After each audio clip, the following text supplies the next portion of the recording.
what that was. Why me? It's dark over there with the spiders. Be careful.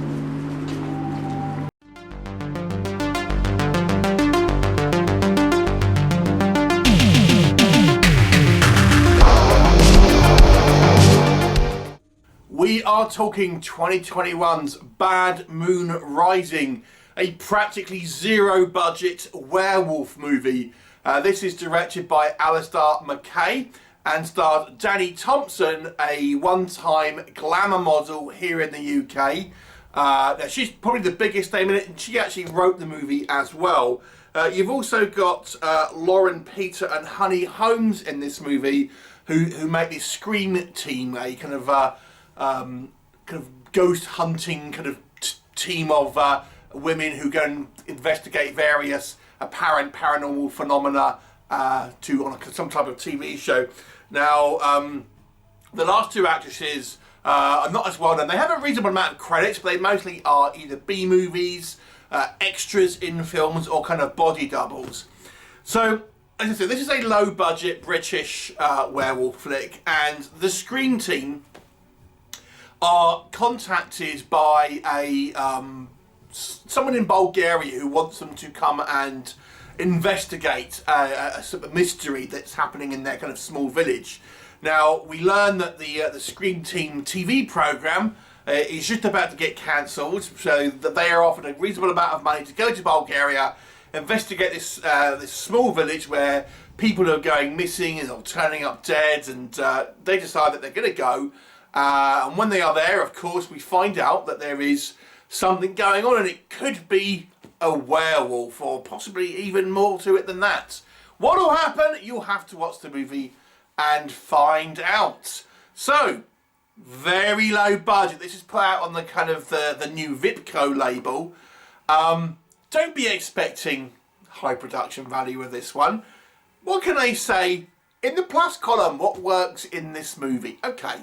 So, our three kind of female leads, I have to say I quite liked the relationship between the three of them, because they do seem quite friendly, if that makes sense, and the kind of their banter between them, even though some of the kind of the banter is, you know, the dialogue is a little clunky, I actually quite like their relationship between these kind of like these three women, and they do seem like they're genuinely friends.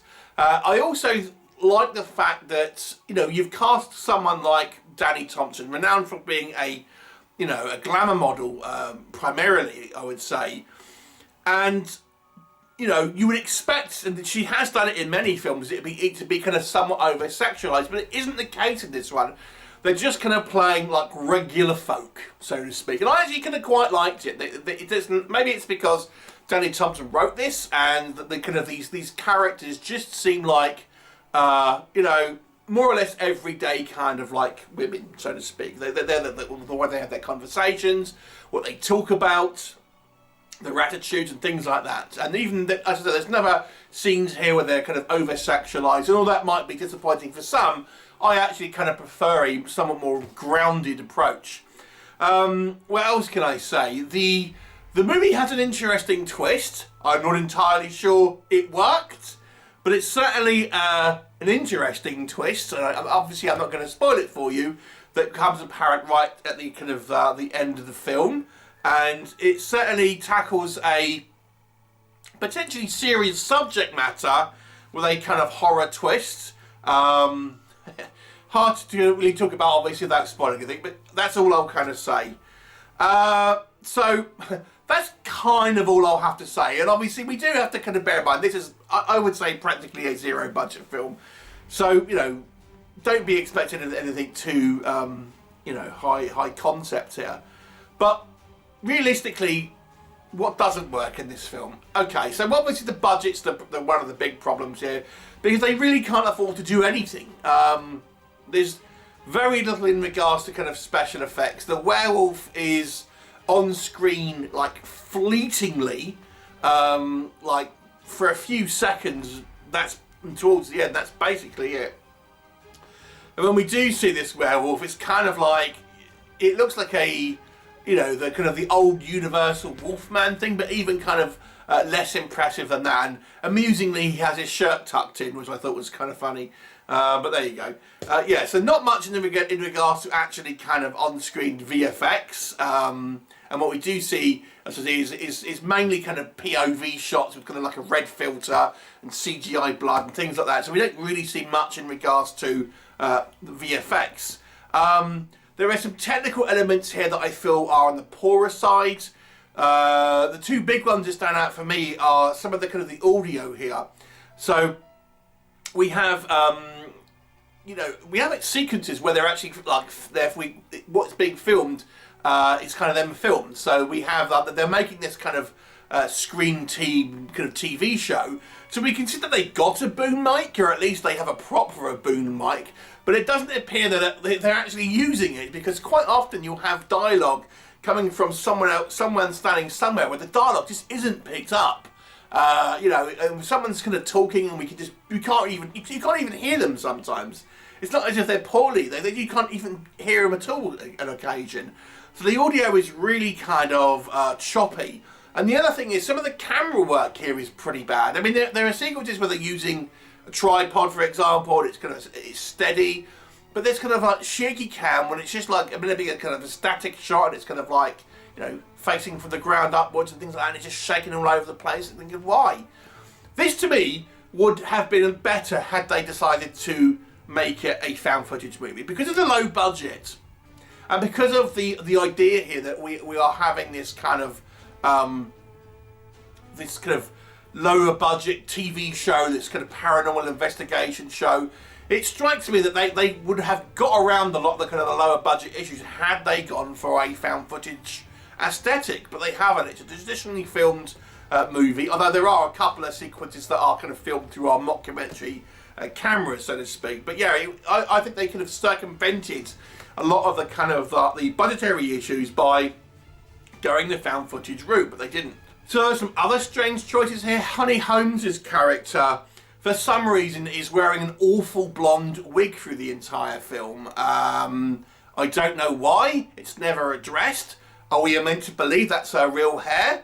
I mean, we can literally see the kind of her dark hair underneath. I can only assume, because all three actresses are brunettes, that they kind of wanted a point of difference. But maybe they should have said that she was having a battle of cancer or something, and they could have just left it at that. As it stands, she has an awful kind of very distracting kind of blonde wig. We have this kind of music overlays where it's this constant sort of music almost through the vast majority of the screen time, that is A, a little overpowering, and B, very repetitive. And the other thing I would say, and possibly the worst thing, is this movie is like 80% of the screen time people arguing. I mean, it's just like, you see this a lot in kind of, especially I would say in found footage movies, people arguing to fill out the runtime. It's like, it's boring. It's because that's what the most of the film is. It's these three women arguing with the crew, or arguing with each other, or arguing with the kind of locals. It's just like, there's nothing else. I mean, like I said, there you get a little bit of setup, you get a little bit of kind of like more overt horror in the end, but it's like, it's mostly kind of people arguing. Now, when we do get the horror, as I've kind of mentioned, the VFX are not much to speak about, and there's never really a menacing threat in this movie. You never really feel like this movie has any type of scarier moments. And the tone of the movie is a little misjudged, because it's not quite a horror comedy, but there are some comedic elements into it. So I think they could have either gone, like I say, the found footage route, or they could have gone to a cheesy, silly kind of B-movie romp, and then into the comedy, but they don't do that either. It's just kind of like, there is some comedic moments, some kind of like, more like buffoon characters, but it doesn't quite go into, horror comedy exactly, just comedic, which gives it this strange tone. And yes, there's lots of lapses in logic. People are kind of like deciding to go off on their own, despite that there's various kind of like people that have gone missing in their crew already and things like that. It's very silly.